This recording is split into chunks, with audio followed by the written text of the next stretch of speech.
Leave your ego at the door and get ready to be raw. This is Strength to Overcome, where real men find their strength in weakness. Hi guys, welcome back to the Strength to Overcome podcast. I'm Ryan here with my co-host Matt. This is episode 25, and today we're talking about perseverance. Matt, what's going on, brother? Well, I think that the title for this particular episode is so important that we've actually got out in front of it for a change. I think you and I, so often we get together and we really don't have a plan of what we're talking about, but being 25 episodes in is a remarkable feat. But not only that, it's back to back. You know, we have not missed 1 week, and we've had a lot of reasons why, a lot of excuses why. And I think this past weekend, you've had a big reason why we maybe couldn't get together and get this done. So give us an update. I think last week you spoke about it, but give us an update on the difference of traveling with an infant. Man, yeah, so we got back from our trip to Virginia, and traveling with Callan for the first time was something else. It was logistically, it was just unbelievable to have to go through all the hoops and hurdles to travel and keep him safe and fed and healthy and happy during the just the literally 2 days that we were gone. Not even 2 days. Was just insane. So from our packing list that Erica put together, and she did such a great job packing up all our stuff and his stuff, man, the list was just endless. It seemed like we just took the whole shebang with us on the in the bags, and checking the car seat, and taking breast milk through TSA and having them, they just swipe it and you can take it through. And Erica's hands tested positive for bomb matter. She had some sort of like glycerin substance on her hands, and so she had to be patted down at TSA. And it was just, nuts to, and then to go through the weekend, have him with us for part of it. He's strapped onto me. He strapped onto her for part of it. I'm holding a beer and holding a bottle in one hand in one picture. And, it's just, it went off without a hitch, which was pretty impressive for, to think about all that had to go into it to make it happen. But, he did great. His routine got interrupted a little bit like we knew it would, but, we made it back a couple days later, and he's back into his routine, and we had a good time at the wedding. And Erica got to celebrate with her best friend Erin, who got married, and her new husband Christian. And like I said, he's listened to the podcast, so it's great to give him a little shout out and go celebrate with him for a couple days. They put on a great show. It was from their they had a little rehearsal dinner and then a welcome party at a different venue, and then the actual venue at the wedding the next day. It was all just fantastic. I mean, they put on an amazing show and an event for everybody, and it was just great to be able to celebrate them and be there for them. And then literally less than 48 hours, we were back home, trying to get back into our routine. So it was quite the experience. I don't know if I want to do it again right away, but we made it back. Can you remember, or is it already like gone in the past, of just how easy it was? Because I think a lot of times I think back and I can't imagine now traveling, anywhere without the kids and trying to pull something off. And it's almost like I was probably living in some fantasy land where it was just me or the missus, and how easy was it, right? And all of a sudden now, you've got this one small tiny human, and the entire process just gets blown out into the smithereens. And you've got a better understanding of what it is that people out there that have got kids.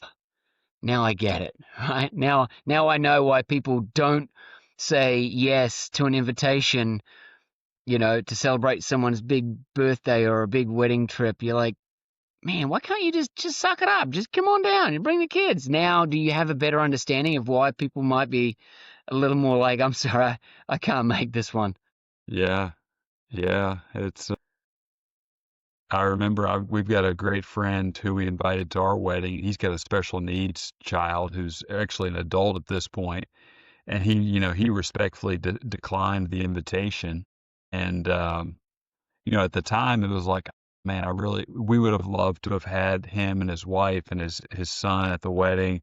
And he declined and just said he couldn't make it. And I totally get it. For him, it was a monumental task and challenge to be able to make that happen. For me, it was just like, oh, just bring them. It's no big deal. I get for folks who have kids and who have especially young kids who need the kind of care that Callan needs right now with feedings every 3 hours. And especially, he's exclusively breast milk at this point. I mean, it's a monumental task that we just accomplished. And for those that were there watching us, it just looked like we showed up and it was no big deal. But for us, it was like we were running on adrenaline for the last 48 hours. And yeah, it was when we were traveling by ourselves, we seemed to get upset over having to take our shoes off to go through TSA, right? And now that's the least. You don't even have to take your shoes off anymore. Apparently, that's the new law is no shoes have to come off. But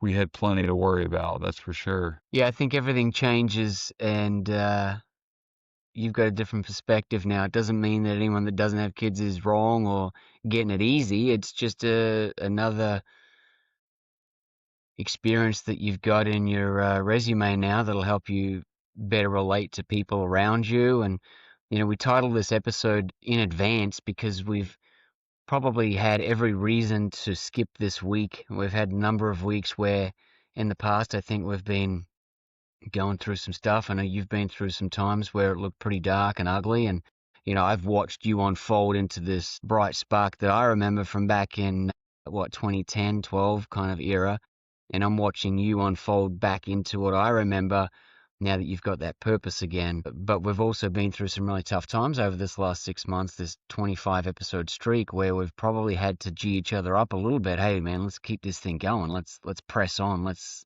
move the needle. And the last couple of times we've run into a bit of a bottleneck of schedules and trying to pull this off. For anyone that's watching on YouTube, you're going to see that it's nighttime. We're actually filming this one outside of our normal schedule, and that's come with some significant scheduling demands and some changes for both of us to pull this off. And so I think it's right that we call this perseverance, not just for this series and what we're trying to do to help guys out there, but just the fact that we've actually kept each other accountable on this when at times I think there's probably been one or the others felt like, maybe not today, or what if we would have skipped this week? What would it look like, And I think we've both been able to keep each other on track here to pull this off. And now, the last couple of times that it's happened, I almost feel like we're both just working around whatever we need to get it done. And I sensed that from you today when I realized, crap, tomorrow I'm absolutely jammed with a big deal going on. And I know you've got, baby all day. So it's like, crap, if we don't get this done, we're going to run out of time to get this one out. And it was almost like we both just kind of summoned okay, what do we need to do? What's your window? What's my window? How can we overlap a half hour, 40 minutes? And instead of it being, man, I don't know, man, I don't think so. Or I don't know, what do you think about skipping? It was more like, all right, how can we get this done? And that's the sense I got. I don't know if you got that as well. Yeah, yeah. I mean, that was like you said, shout out to you for staying on top of the timeline because I literally got home on Sunday and my internet was out. They AT&T was working on the neighborhood over the last week, and they cut our Comcast line as they were installing the AT&T lines in the ground. So, I left without internet and actually came home without internet on Sunday. And so we couldn't film Sunday. And, but like you said, we found a way to make it work and make it happen. And we probably could have easily said, hey, it's not going to work out or it's not going to not going to be feasible this week. But no, we were more in tune with the other aspect of like, what do we need to do to make it work? Yeah, and I'm so excited to be on that because, there's this, one time a week where we film these episodes where it's almost like the world stands still. And I think that quite often we've got the ability to do that with a lot of things in our life, but we don't. And for whatever reason, you and I have both found this a priority. And so, I've been thinking a lot about that the last few days. You've been a golf pro, you've been a teaching pro, you've been playing, you've been at the top end of the game. What does it look like from a golf pro's perspective? Because I know we can both speak to the fitness side, but when you're working with someone that is brand new to the game of golf, what does it look like for someone that comes in, doesn't even know which end of the stick to hold, and it's your job to take them to a place where they feel they can enjoy the game? I mean, we're talking about next level perseverance there. So, how did you handle that? Because for every golfer I know out there that is decent, there's probably, a couple of hundred golfers that suck, right? I mean, the Mm, ratio is pretty stacked in the corner of hacks, right? Am I right? yeah. Well, a lot of it kind of relates to fitness in the same way in that it's expectation management. It's all about it's what's it's relative. So for the brand new golfer, if they go out and try to shoot 36 on 9 holes, yeah, they're going to be disappointed, right? But a lot of times with a new golfer on the driving range, a success or a win was just getting the ball airborne, just getting the ball up in the air, which is something you and we take for granted at our levels. We pretty much know the ball is going to get up in the air at this point.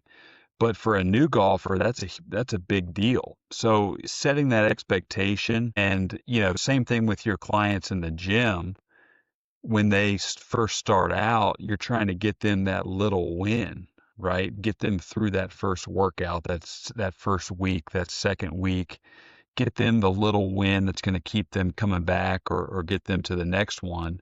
And I think in golf, it was the same thing. It was, okay, what are we doing right now? What's the next step? And I guess a bad golf pro would say, okay, you need to go from just starting to shooting a certain score or whatever. Whereas the other pro might say, let's put this ball up on a tee and let's get it airborne.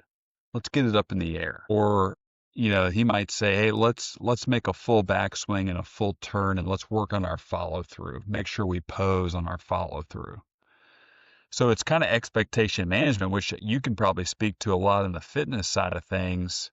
That's what you're doing with your clients in the gym right now, right? Is kind of managing their expectations up front. Yeah, and it's funny, as I've been blessed with a good Kickstarter clients, I've had to really think through how do I want to set my own expectations for them because I have to set the bar in, hey, these are the things that I need you to do in order for me to be able to get you to your results, right? So I have to almost be a part of that discussion with them to try and figure out where's that carrot going to dangle. For some people, and we've talked about this, right? For some people, they need a slap upside the head if they miss a session, and the next client needs a hug when they miss a session. And so I think when it comes to golf, I started laughing about the discussion you started there with, let's just get the thing in the air, because I've seen 60, 70-year-old golfers out there. I live on a golf course, as we've talked about, and I'll be shocked. I'm on the 17th fairway here, and so many times I see someone, they're about 100 yards out from the green here, and sure enough, they just, blade that thing sideways, and it's either in the sand trap or worse, it's in the water, which is, you're hitting it 45 degrees sideways. And I just look at them like, man, have you been doing this all day? You're on the 17th fairway, 100 out, and you're still hitting the middle of the ball. And then, of course, they're banging the ground with the club and throwing it into the bag and slumping into the driver's seat of the golf cart and peeling off to go chase the next shot. And I think, man, is that perseverance or is that insanity? I don't know, man. What do you think? Yeah, yeah, I know. That's part of golf, right? Is figuring out if are you really persevering, or are you just being insane by continuing the same thing over and over and over and over again. And it's such a variant game that mistakes are going to happen, right? So it's hard to take a one shot picture of the whole round, but you're probably not far off in looking at, like, okay, if they're doing this on the 17th hole, what's been going on the rest of the round, and what are their expectations for what they should be doing if that's the case. Do you think it's, well, this is probably a loaded question because you're a golf pro and you've been a fitness, connoisseur, gym owner. So I shouldn't say, do you think, but as I've gotten back into the gym and, I'm at a club that's, a big box gym and you got 10, 12,000 members. And of course, there's a big training staff where I'm at and a great team. I love every one of them. I'm learning so much from these young guns, and it's great to be back into it. But there's a lot of people out there doing it themselves on the golf course and in the gym. And you just look at it going, man, if you would just get a little bit of help, you could really move the needle either as a golfer or, just learning how to do some basic moves in the gym. Have you struggled with that? Because I know your personality. I'm getting to know you more and more and more through this process. And we've had the discussion of the similarities that you, as a single child raised by their mum in a divorced home, my wife's got a lot of similarities to that. So I see a lot of these similarities come through, and sometimes I see there's a gift of being able to cut straight to it, right? And I might go, the long way around to help someone. How do you feel you would handle it now versus the way you've handled it in the past? Because you've got a baby now, you see things a little differently. Would you be as straightforward? Would you be as, upfront with, hey, this is the way we're going to do it? Or do you think you'd be a little softer now? Probably a little softer now, just based on everything I've seen. You kind of have to set people's goals, like you said. Where you're going to dangle the carrot in front of them. It's got to be a conversation with them, and not just your goal. You can't project your your goals onto someone else. And I'll never forget, one of the biggest lessons I got in coaching with that was when, in CrossFit, we do a lot of jump rope. And when the rope passes, normal jump rope, the rope passes under your feet, you jump, pass under your feet, jump. Well, in CrossFit, they do something called a double under, where you flick the wrists a little faster and the rope passes under your feet twice for every jump. So you can hear the sound and you're jumping a little bit higher. It gets the heart rate elevated a little bit higher. And that's like the quintessential move for CrossFit for jump roping, is the double under. And, I just remember having a client in class, and, he was trying to do double unders, and he was, just going back and forth, hitting his feet, having to restart, hit his feet. And it's the middle of an intense workout, and I'm yelling at him, different things, and I'm getting all fired up, and finally he kind of just stops in the middle of the workout, and he's like, "Ryan, I really don't want to do double unders." And it just kind of struck me, it like hit me upside the head. Like, he's like, "Ryan, I really don't have any, I just want to be fit and get a good workout in, and I don't really care about doing double unders." And, of course, the modification for double unders is what? Single under. You just do regular jump ropes and go about your day, right?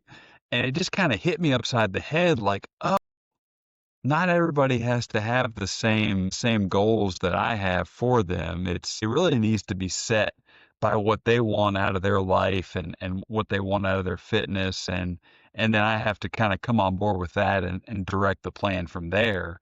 But if I'm projecting my goals onto them, like, why wouldn't everyone want to do double unders? Well, they don't.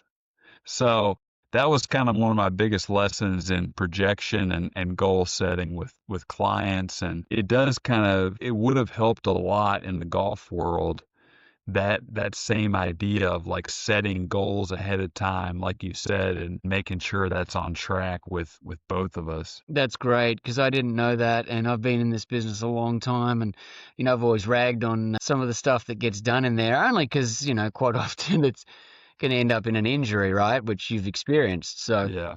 I'm preaching to the choir here, but I'm thinking of all the stuff we've been through, and as we celebrate 25 episodes and persevering to be able to keep this thing going and move forward, and we've got guests that we've had ready to go that have kind of fallen through. And I still believe, at some point, each and every guest that said, yeah, I'll get on is going to be a part of this show and share their testimony, because there's so much out there that people are going through and suffering through. And, we definitely want to be able to help them. And I think that we're learning patience in our perseverance, right? We both want to grow this thing and be able to really help a lot of people and have a bigger reach. And so we've had to persevere even through some times where we felt like, we're making an impact. And then, of course, I'll run into someone random and they'll be like, hey, yeah, I caught that episode about, something you were going through and it really helped me out and I shot it off to a friend. And all of a sudden, like, I'm on a high for another week. And that's the sort of perseverance that, you can stomach because you've got some momentum. But what have you noticed over your 25 weeks as far as persevering? We came into this with some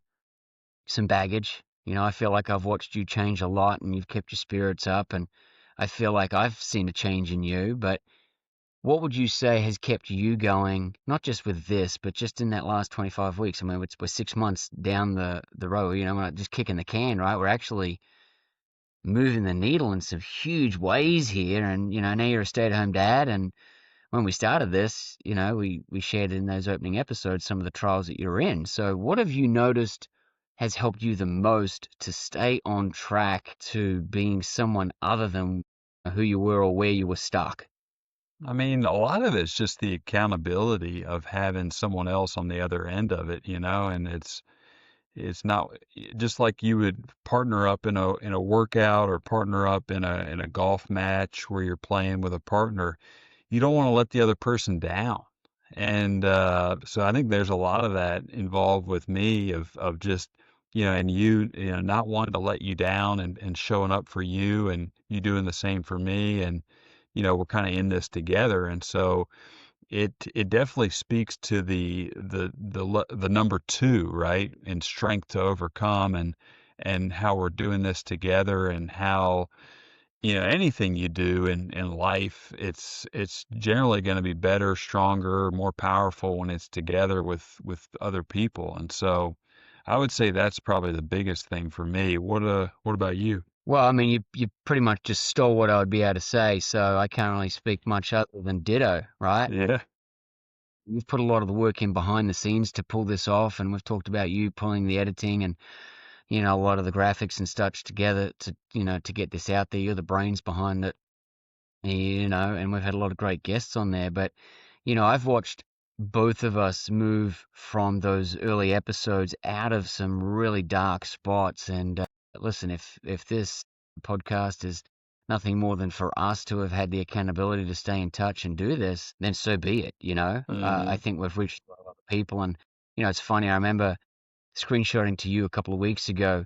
Someone went nuts and binged 22 episodes in a day. And so when that happens, it reminds me, man, there's someone out there needs maybe just one of these episodes. And that might be all it is for that person. They may never listen to another one, but it might be enough to help them over the line. And, so the perseverance topic of everything we've come through, and, I'm 6 months in, I'm back in the gym, I'm working out myself. I've still got a long way to go. Don't have the release on this frozen shoulder yet, but, I'm doing my 10-pound curls.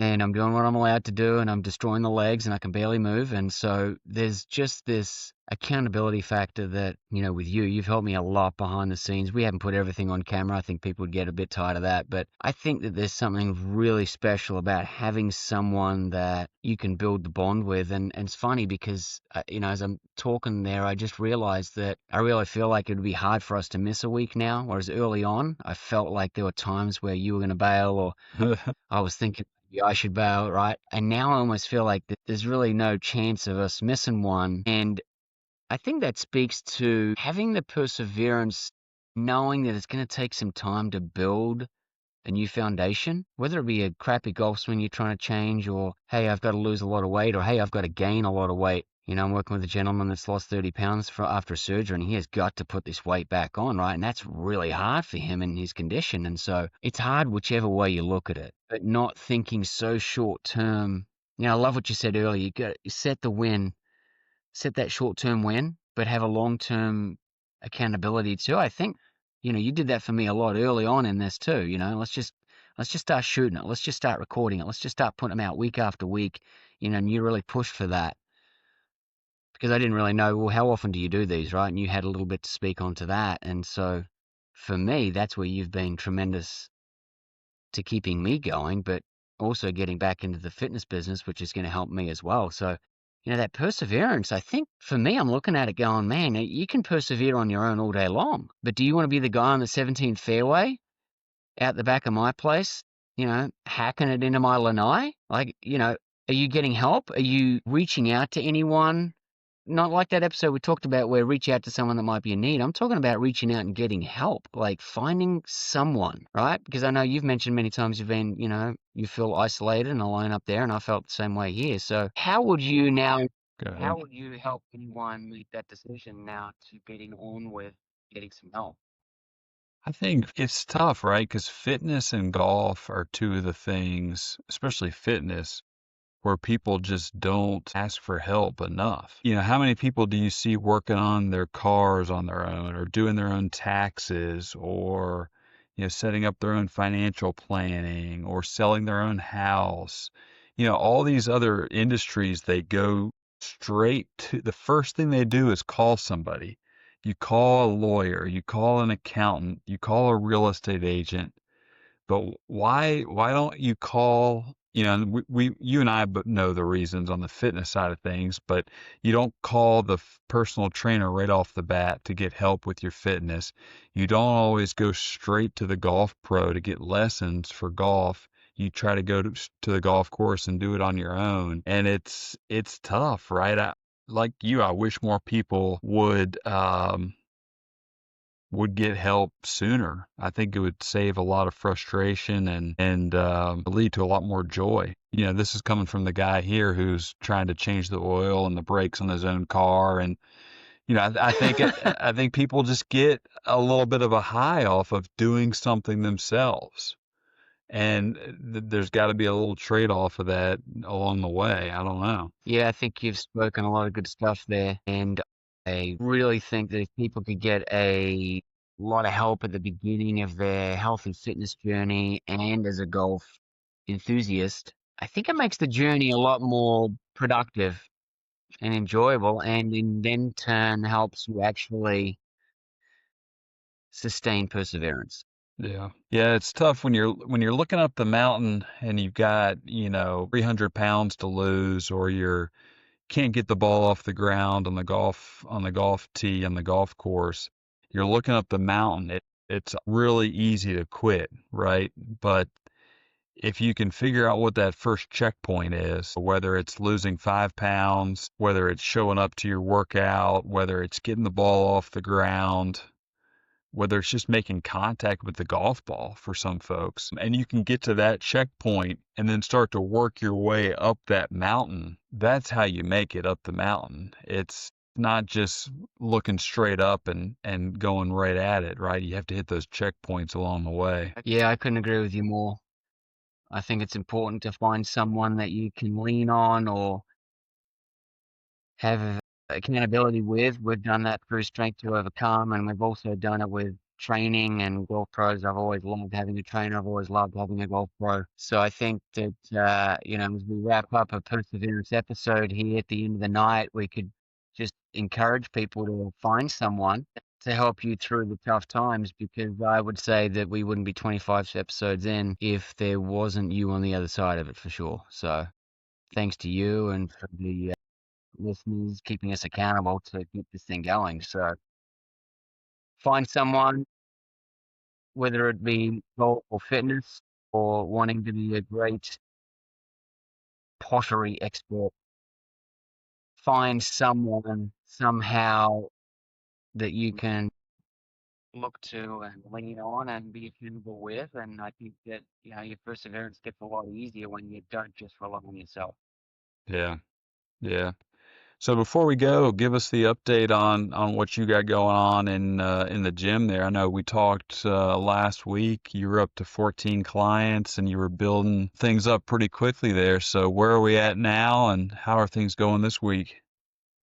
It's funny, I went so big so early, and I've spent the last handful of days since we shot the last episode really zeroing in on providing the highest quality service I can to the clients that I've got, to take on board, 14, 15, 16 clients in, a matter of weeks. You can very quickly lose grip on their goals, their why, what they're trying to achieve, what they need out of you. And so I've really enjoyed just digging in on the early blessing of clients that I was given from above. I like each and every person that I've got on my schedule. I don't have anyone I'm not looking forward to, and I've really enjoyed it and digging in and making sure they feel equipped, they feel loved, they feel that I'm in their corner no matter whether they're having a good day or a bad day. And I've really enjoyed that process this last week. I've really wanted to slow down on adding more bums on seats so that I don't drop that love factor out of what I want to do this time around after 20 plus years. I want to make sure I really have the best interest of every person at heart versus let me just pack my schedule. Let me just get as many people as I can. And, I think you and I, right before we started filming tonight, I was saying, man, we could talk about work-life balance because I've had to catch myself this week really saying, where do I want to find that work-life balance with my schedule, with my kids? Even my 4-year-old, right before she fell asleep tonight, said, are you working tomorrow and what time will you be home? And so it was a real big reminder. Don't chase the number of clients, chase the value that you can have in their lives. The right amount of clients will come because you could have 15 clients, you could have 30 clients, but I want to impact 100% of the lives of my clients. So I've enjoyed the last week just slowing down on building the schedule, but building the value for those that I do have. And I've really enjoyed that process, which I think in the past I probably haven't done.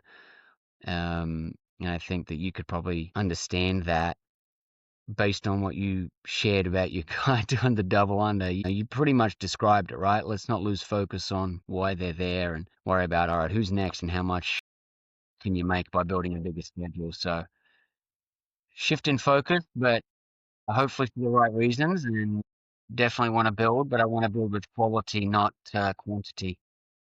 Yeah, well, now you have the opportunity to take, the core group of clients you've got and, not only mold them, but also potentially get some referrals off of them from people that, are close to them or that are like them. And then you're in a really good spot to where you've got all, like you said, all people you like and are close to, and you build that. I used to talk about it with my coaches. It's like a spider web you want to build out with your clients versus having a hodgepodge of people all over the bucket. You build this little tight spider web and things really seem to come together well. No, that's a perfect way to describe it. And, there's not many out there that understand that concept, that you get it. And that's what's been so important to your encouragement behind the scenes to really build the value this time around so that I actually enjoy being back in the business, not because I have to be, but because I have a gift that I can give and help people. Yeah. So It's good stuff, brother. I'm excited to see how it progresses as we go. And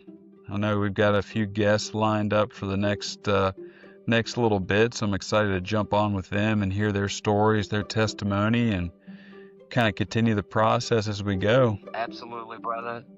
My five and you from over here on this coast of Florida for episode 25. Let's get the next 25 and change as many lives as we can together, and including ours. Sounds good to me. Guys, like, subscribe, share the podcast, send it to one friend, and we'd be grateful for you. Appreciate it, guys. We will catch you next week. See ya. Stay strong. Cheers.